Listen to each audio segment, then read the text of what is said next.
Hello guys, welcome to Solvent Solutions, your number one channel where you get solutions to all your solvent problems. It's nice having you in class again today. How have you been?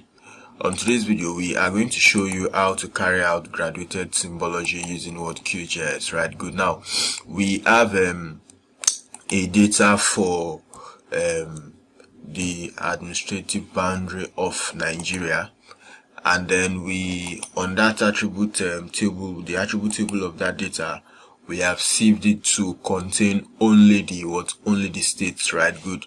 Now we want to attach, or we want to join this other table to that attribute table, then now use graduated symbology to now symbolize the populations of each of those states. Now these population values are what they are actually hypothetical. They don't have anything to do with the states that what we have used them to represent in this video, right? Good. So now without further ado, let's come back to QGIS. Then we try to import that layer, right? Good. So we go to add layer, we go to add delimited text layer, right? Good. So we browse. Alright, we have the file there, then we just open that. Good. We are using no geometry as the type. We are not using it as the point coordinate, because we don't have any special attributes for it. Let's say we don't have the coordinates, right? Good. So we are just going to use these name underscore one, state capital, and then the population. Then we just click on add and then close. So we can just confirm this attributes table. So you can now see that we still have the name underscore one, we have the state capital, and then we also have the population. The next thing is for us to join this to this other layer. So we right click on this and then we open properties, right? Good. Then under properties we come down to joins, then we click on this plus sign to add a new join. Now what layer are we joining? We are definitely joining this name states underscore info, and then the field name we want to join is name underscore one, and then the target field we also want to join is name underscore one. So each of these represents what you have on your source layer. Let's call this source layer as the layer you want to join to, and then the layer you want to join from, right? Good. So let's just click on OK. We can use this drop down. We can see that name underscore one matches. We just apply and then we click on OK. So we can confirm that by opening up this attribute table to see that we have actually matched, or we have joined the state info, the state capital, and then the population to these states, right? Good. Now the next thing is for us to now represent these populations using the graduated symbology on QGIS. So we just minimize that. We right click, we come down to this layer, we right click, and then we come down to properties once more. Now under properties we come down to symbology.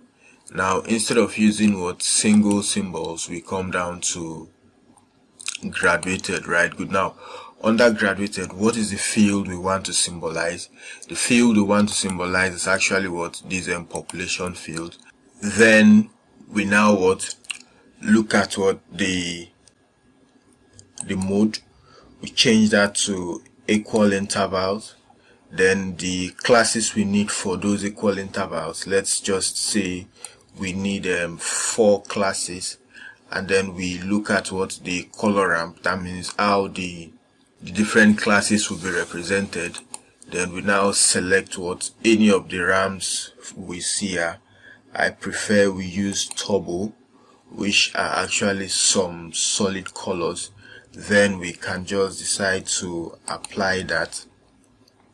Then when we apply that, we are going to see the representation on our map. And that's not the end. Remember that you have the power. Okay, before that, let's do a bit of labeling. We come down to labels, we go to single labels. Then what fields do we want to label? The value. We use the population field, right? Good. I just prefer using Times New Roman, so let's make that bold. And then because of the choice of color we've used, I think we would like to use white for the annotation, right? Good. So let me also increase this to, let's say, 15, so that it can be so bold on it. Let's apply that, and then we are going to see the population values being displayed on each of those states, right? Good. The hypothetical population values being displayed on each of those states. Now let's still come back to our symbology. Remember that we can actually, or we have the power over these values.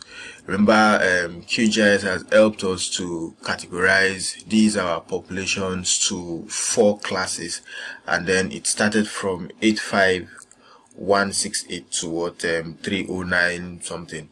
So if you want to change the values to maybe a fixed value, you can just double click on any of those classes. Then you are going to see the lower bound and what the upper bound. Let's say the lower bound starts from the lowest value, and then let's say the upper bound starts somewhere, so we can just remove that. So instead of maybe 309, you can decide to make this 300,000, so it will now be from 85168 to 300,000. So for the next one, the upper bound will start from what the lower bound of the previous one. So let's make this that of this last one to be what, let's say 500, right? Good. So let's make this 500. So we have 500,000. So these are some of the modifications you can make. Then let's make this what, 750. So let's see, let's make this 750. Then finally we are going to leave it at this. Then we can also make some modification on the legend. So perhaps you know that this first set of population range, we can say, let's come down to this, we can say they are under category A, right? Good. Then maybe less populated, or whatever the name you want to give to it. Let's put that in a bracket to show the population alongside the name we want to give to it. So this is under category B. Then we also put this what in a bracket, right? Good. Same thing, this is under category C. We put this in a bracket. We still close this one there. Finally we have what, this, and then we have this. Now this is how the values that have been categorized will be on your legend. Maybe if you make a map or a plan out of it, you can see it has been affected what on a layer panel. So if you don't like the color, you can still come and modify each of the colors that what represent each of those classes, right? Good. So basically we've shown you how to, let's apply, and then okay, basically we've shown you how to do what, how to join, how to, let's reduce this font to 10. That would make it more fitting, right? Good. So we've shown you how to join. Then we've also shown you how to carry out graduated symbology.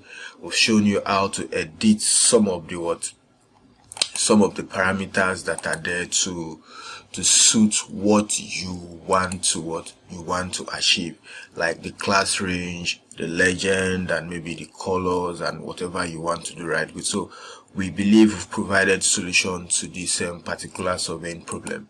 If you have any question, do well to leave it on the comment section, and we are going to get back to you. Ensure you keep staying safe and have a very good time. Bye.